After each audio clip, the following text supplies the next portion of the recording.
Salut, j'espère que tu vas bien. Pour ma part, ça va nickel. Aujourd'hui, on se retrouve pour une nouvelle vidéo, les bases de l'investissement à long terme. Alors, ça te paraît peut-être un peu bizarre, mais l'investissement à long terme, on ne parle pas de 2 mois, en fait.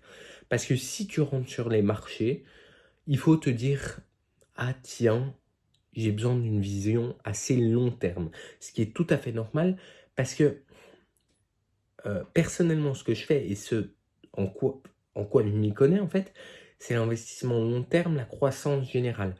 Là, tu te dis, ouais, dans les 5 prochaines années, est-ce que les marchés américains vont monter? Est-ce que les sociétés américaines vont engendrer plus de profits qu'avant, vont faire plus d'argent? Probablement. Pourquoi pas alors te mettre sur les marchés américains?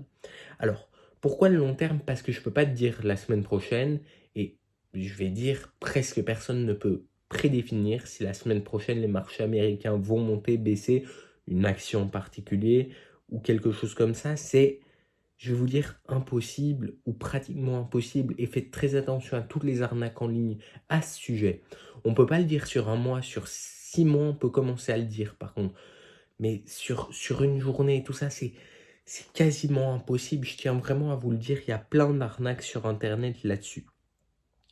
Donc les bases de l'investissement à long terme, c'est de se dire qu'il faut une diversification, que ce soit euh, géographique, que ce soit de secteur, donc dans l'alimentation, dans les matières premières, dans la technologie, ce qui permet que si, par exemple, demain le prix de l'or vient chuter, si vous étiez uniquement dans l'industrie de l'or ou du recyclage de l'or, par exemple, vos actions viendraient à chuter, ce qui poserait problème à votre portefeuille. Le fait d'être diversifié vous permet de ne pas l'être.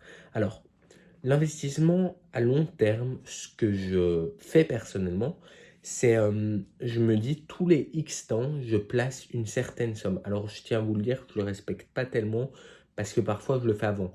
Mais placer une certaine somme tous les 6 mois, par exemple, sur le S&P 500, ça peut être une très bonne idée. Alors, là, on pourrait se dire, ouais, timer le marché. Non. Il est prouvé que si on essaye de timer le marché nous rattrape. Timer le marché, c'est-à-dire se dire, je vais investir quand c'est en bas. Eh bien, tu ne sais pas savoir quand ce sera en bas. Donc, le mieux, c'est d'investir directement. Je rappelle, c'est pas un conseil en investissement, je vous partage juste Si aujourd'hui, je me disais, j'ai 20 ans, 30 ans, 40 ans, 50 ans, j'ai besoin d'un plan d'investissement, je me dirais, soit je me fais accompagner, soit je place tous les mois de l'argent et j'essaye de le faire fructifier avec justement les intérêts composés. Alors c'est sûr qu'à 40 ans, on a perdu 20 ans, mais ça n'empêche qu'on gagne toujours quelque chose à faire ça. Donc voilà, si vous avez des questions, n'hésitez pas à les poser en commentaire. Moi, je vous dis à la prochaine. Allez, ciao!